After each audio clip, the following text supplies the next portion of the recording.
इसीलिए तो इस बात का विरोध किया जाता है कि किसी जालिम को अगर जालिम ही की तरह से मारा जाएगा तो फिर मुंसिफ में और जालिम में फ़र्क क्या रह जाएगा।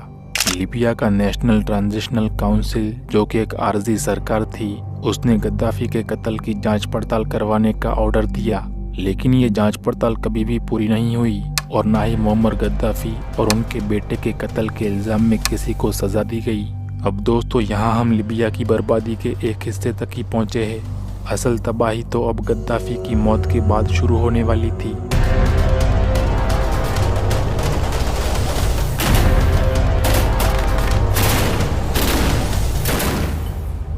गद्दाफी की मौत पर बज़ाहिर लगता है कि क्रांति कामयाब हो रही है, क्योंकि तानाशाह मुअम्मर गद्दाफी को यूरोपीय ताकतों और एंटी गद्दाफी बागियों ने अपने रास्ते से हटा तो दिया था और 2011 के अरब स्प्रिंग के जोशीले नौजवानों को लगने लगा कि अब तो लीबिया में सब कुछ ठीक हो जाएगा।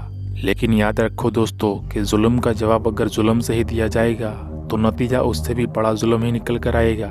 रिवॉल्यूशन या क्रांति के अलावा बदलाव लाने का बेहतर रास्ता और कोई नहीं। लेकिन यहाँ पर तो कोई क्रांति नहीं थी, गद्दाफी के जुल्म का जवाब जुल्म था। सो अब लीबिया में भी पहले से बढ़कर जुल्म होना शुरू हो गया। कैसे? मुअम्मर गद्दाफी के 42 साला राजपाट के दौर ने लीबिया के अंदर बहुत से मसाइल, बहुत सी चीज़ों को दबा के रखा था। बहुत सी किस्म के ट्राइब्स, कबायली, नस्ली और धार्मिक संगठन ऐसे थे जिन पर गद्दाफी ने अपनी ताकत से काबू पाया हुआ था। वो उन्हें हल नहीं करते थे, ये उनकी नाकामी थी, लेकिन इन संगठनों को उन्होंने किसी तरह दबा कर रखा हुआ था। गद्दाफी के रास्ते से हटते ही ये सारे संगठन उभर कर सामने आ गए। पुरानी कबायली दुश्मनियां और बहुत से मसले फिर से जिंदा हो गए, जिन पर बहुत अरसे से लोगों की नज़र ही नहीं थी। इन सब में नया मसला जो उभर कर आया वो ये कि क्रांतिकारी लोग हमेशा की तरह हुकूमत या राजपाट गिराने और क्रांति लाने में तो एक्सपर्ट थे, लेकिन क्रांति के बाद देश चलाने में बिल्कुल नाकामयाब थे, नाअहल थे।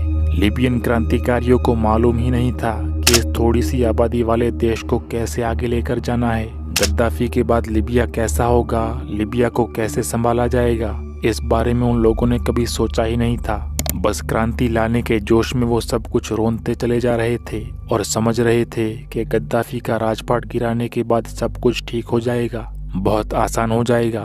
मुअम्मर गद्दाफी जो तमाम गवर्नमेंट ऑर्गेनाइजेशन, तमाम संगठन अपनी जात से, अपनी ताकत से चला रहे थे, अब उनकी मौत के साथ ही लीबिया के तमाम ऑर्गेनाइजेशन ढह गए।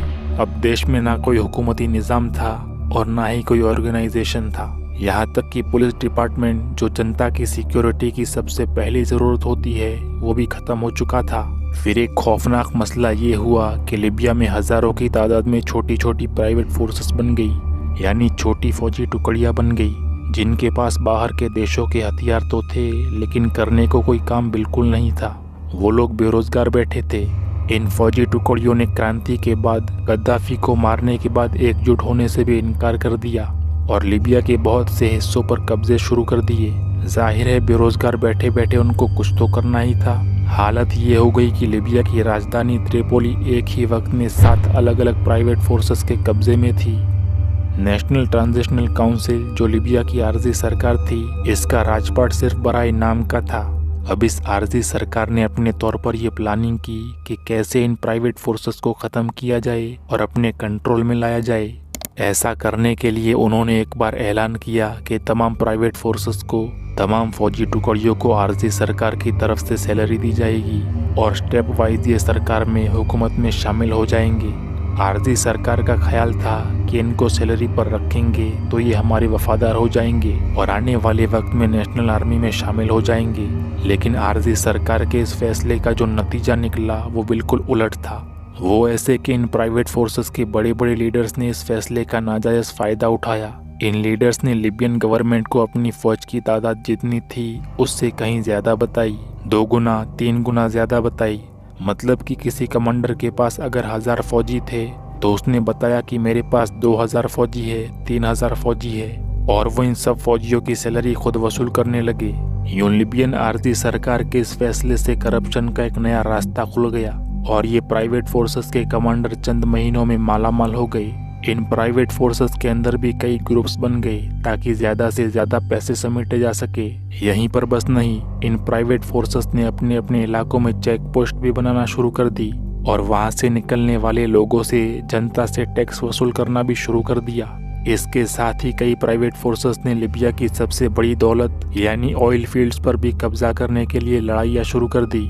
कुछ फोर्सेस ने तो अपनी मांगे, अपनी शर्तें मनवाने के लिए यहाँ तक ब्लैकमेलिंग की कि लीबिया की बंदरगाहों की नाकाबंदी शुरू कर दी और ऑयल की सप्लाई बंद कर दी। लीबिया को इसका बहुत नुकसान हुआ।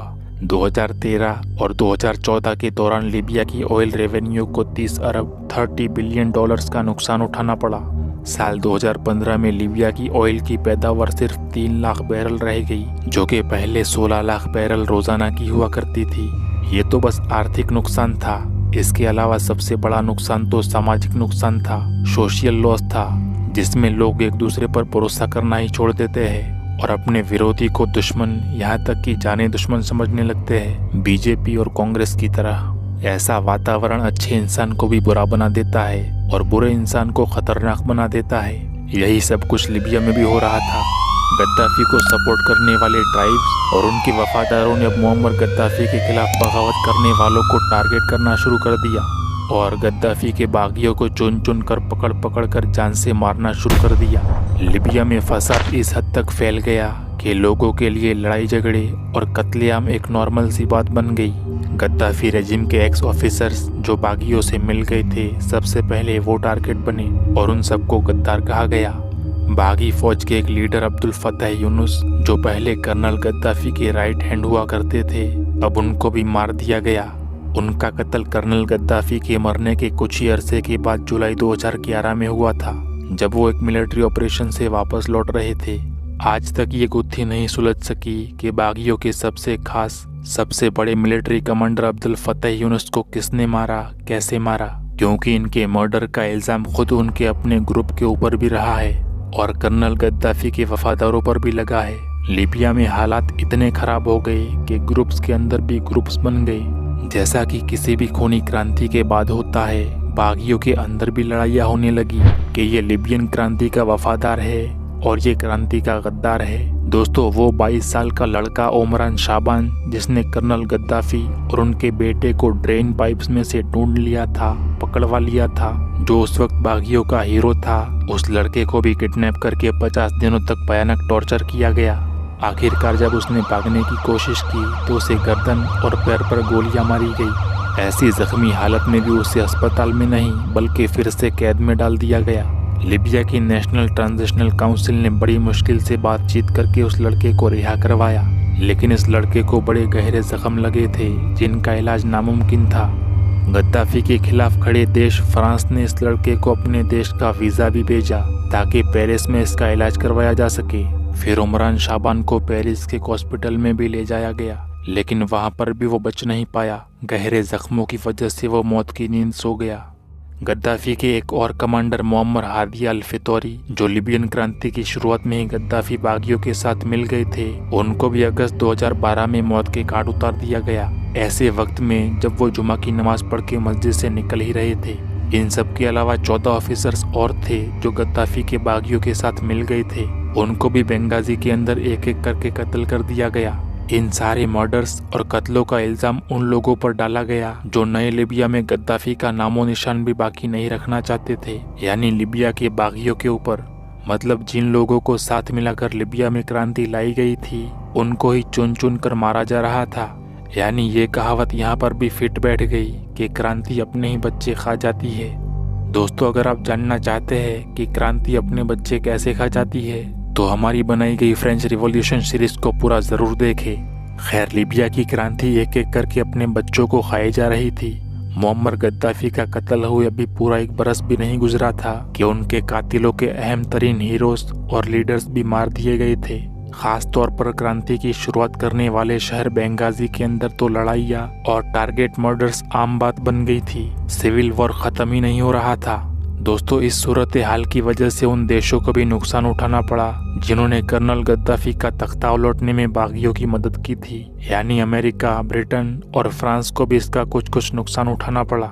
11 जून 2012 को बेंगाजी के अंदर ब्रिटेन के सफीर के काफिले पर फायरिंग हुई, जिसमें 2 ब्रिटिश गार्ड जख्मी हो गए।